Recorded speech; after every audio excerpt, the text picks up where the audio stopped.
Bonjour. Alors, le suiveur de ligne, comme son nom l'indique, permet de suivre une ligne grâce à deux capteurs positionnés sur l'avant du mbot. Pour ce faire, nous allons commencer comme à chaque fois par un mbot générer le code suivi d'un attendre jusqu'à, et en l'occurrence attendre jusqu'à que le bouton soit pressé, donc le bouton de la carte soit pressé, c'est notre condition de départ.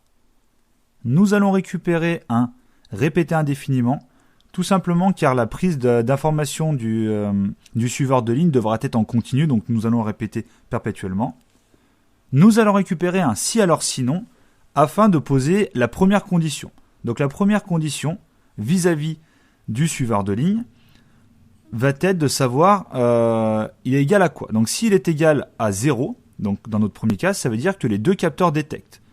Donc nous pouvons faire avancer le mbot. En l'occurrence, nous le faisons avancer à la vitesse 100.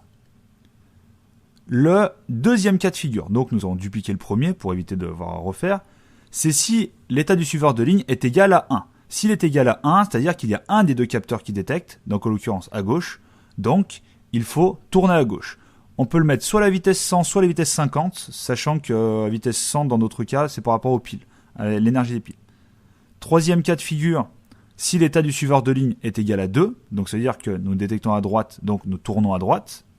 Donc nous avons nos trois cas de figure. Nous les imbriquons, donc c'est-à-dire que si on n'est pas égal à 0, on vérifie si on est égal à 1.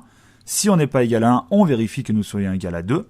Et il nous reste le dernier cas de figure, si aucun des deux capteurs ne détecte. Donc nous rajoutons un si alors, avec un dernier état, donc par rapport au suiveur de ligne. Donc nous allons récupérer le suiveur de ligne. Et ce dernier état sera égal à 4. Si c'est égal à 4, cela veut dire que le mbot ne détecte plus de ligne. Donc, il va falloir revenir en arrière. Donc, nous récupérons un avancé à vitesse 100, nous le passons, enfin, un avancé à vitesse 0, nous le passons à vitesse 100, nous en mettons un autre de côté. On va se mettre une condition pour reculer d'une seconde. Donc, nous allons changer le avancé, nous changeons le avancé en reculé. Et nous mettons notre avancé à vitesse 0. Donc, reculer à vitesse 0, même pour être exact.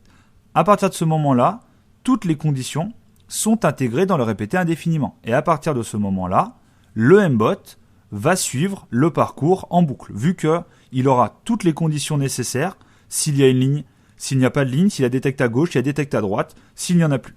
Comme nous pouvons le voir dans la vidéo derrière, le mbot, grâce au capteur, rattrape constamment sa trajectoire, que ce soit dans un sens ou dans l'autre.